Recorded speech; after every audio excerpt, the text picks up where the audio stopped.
अपना मीडिया और औरों का, अमीरों का मीडिया मुझे, मैं कहता हूँ ना, मैं देख रहा था अभी DW की पोस्ट देख रहा था जिसमें उन्होंने ये लिखा कि PTI को बैन करना जो है बैकफायर कर सकता है, इट कुड बैकफायर।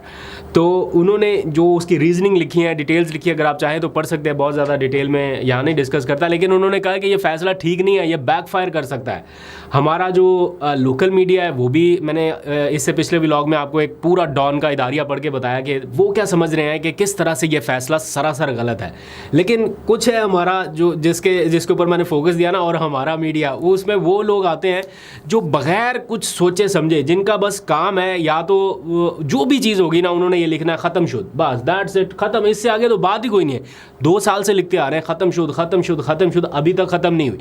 फिर उनके ही साथी हैं कुछ और आगे पीछे दोस्त हैं, मैं अभी देख रहा था वीडियो, वो बता रहे हैं कि जनाब वफाकी हुकूमत ने फ़ैसला कर लिया है कि सुप्रीम कोर्ट के फ़ैसले के ऊपर किसी सूरत अमल दरामद नहीं होगा।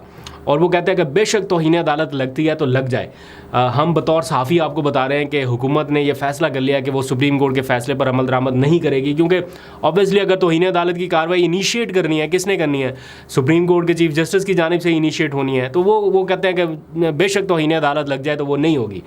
तो ठीक है, आपकी बतौर सहाफ़ी इस खबर को हम चैलेंज नहीं करते, लेकिन अवाम आपसे ये भी एक्सपेक्ट करती है कि आप बतौर सहाफ़ी सिर्फ खबर ही नहीं, अपनी राय का भी इजहार करें, क्योंकि आप तज्जिया निगार हैं, आप बतौर तज्जिया निगार दे रहे हैं। खबर देना तो चलो सहाफ़ी का काम है ही, लेकिन साथ में अपनी ज़रा राय भी बता दिया करें कि क्या ये दुरुस्त है या गलत। लेकिन जब आप गलत को गलत नहीं कहते और ख़ाली खबर आप इस तरह से दे देते हैं जैसे आपकी भी यही ख्वाहिश है, तो फिर आप एक्सपोज होने लगते हैं। मैं एक लम्हे के लिए सोच रहा था, आप भी ज़रा इमेजिन करें कि अभी तो सुप्रीम कोर्ट ने हकदारों को उनका हक वापस दिया, यानी PTI की नशिस्तें थी, ये पूरे पाकिस्तान को पता है कि किस तरह से उनसे छीन के दूसरों को दी जा रही थी। अभी तो ये हुक्मरान इत्तेहाद की नशिस्तें नहीं थी, तो उनका ये रद्दअमल आ रहा है हुक्मरान इत्तेहाद का, PMLN का या पीपल्स पार्टी का। अगर इमेजिन करें कि ये नशिस्तें रियल में उनकी होती तो फिर क्या करते वो, या किस कदर अदालत को दबाव में ला चुके होते, या कितना अग्रेसिव हो चुके थे। अभी जिस कदर वो अग्रेसिव है, या इस तरह से अग्रेसिव नेचर है जैसे ये वाकई में नशिस्तें उनकी थी, इस तरह का तासुर मिल रहा है।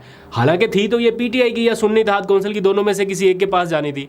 लेकिन जो रवैया है या जिस तरह का आप अंदाज़ा करें कि PTI ने अपने साथ नाइंसाफ़ी पर वो शोर शराबा नहीं किया जो PMLN इस वक्त कर रही है, हालांकि उनके साथ ये नाइंसाफ़ी हुई भी नहीं है। तो ये इस किस्म का सिचुएशन है। और ख़तरा असल में क्या है, जो रियल ख़तरा है, जो असल परेशानी है, ख्वाजा आसिफ ने बताई है कि ये जो है, ये अक्टूबर का इंतज़ार कर रहे हैं, और जैसे ही अक्टूबर गुजरेगा ये 8 फरवरी के इंतखाबात की तरफ भी आएंगे, उसको भी अटैक करेंगे।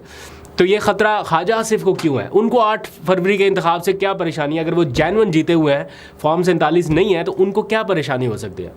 आप बताइए कि क्या हो सकता है? क्यों दिल में चोर और खौफ और डर बैठा हुआ है कि पता नहीं क्या हो जाएगा अक्टूबर के बाद, काजी साहब ना रहे तो बस फिर हमने भी नहीं रहना। इस किस्म का तासुर क्यों है? हालांकि अदलिया तो इंसाफ दे रही है, कोई नाइंसाफ़ी किसी के साथ नहीं कर रही इस टाइम, ऐसा लग रहा है, बट फिर भी उनको ये खौफ और ख़दशा है। इसी के लिए मेरा ख्याल वो एडहॉक जजेस वाला जो मामला है उसके ऊपर कुछ नहीं बोल रहे, उसके ऊपर बिल्कुल वो उनकी हमायत करने जा रहे हैं। मैं अगले व्लॉग में आपको बताऊंगा कि एडहॉक जजेस की मंजूरी कौन कौन लोग देते हैं, कौन कौन शामिल होता है उस कमीशन में जिसने मंजूरी देनी है।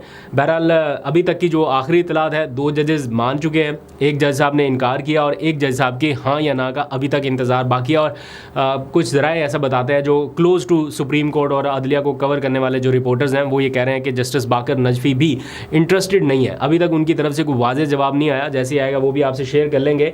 लेकिन एक अहम इशू इसमें जो नोट करने वाला है वो ये कि लेट्स सपोज एडहॉक जजेस आ जाते हैं, सब कुछ हो जाता है, तो भी एक चीज़ ऐसी है कि बेंच जो बनेगा, जो भी अगला बेंच बनना है, उसका इख्तियार किसके पास है? वो 3 रुकनी कमेटी के पास है, जिसमें जस्टिस मंसूर, जिसमें जस्टिस मुनीब अख्तर और चीफ जस्टिस शामिल हैं। तो चीफ जस्टिस को उसमें भी अक्सरियत इस मामले के बाद शायद ना रहे। फिर जस्टिस मुनीब और जस्टिस मंसूर अली शाह, जिन्होंने PTI के हक़ में ये फ़ैसला दिया है, बेंच तो अल्टीमेटली इन 3 जजेस ने ही बनाना है प्रैक्टिस एंड प्रोसीजर बिल के बाद।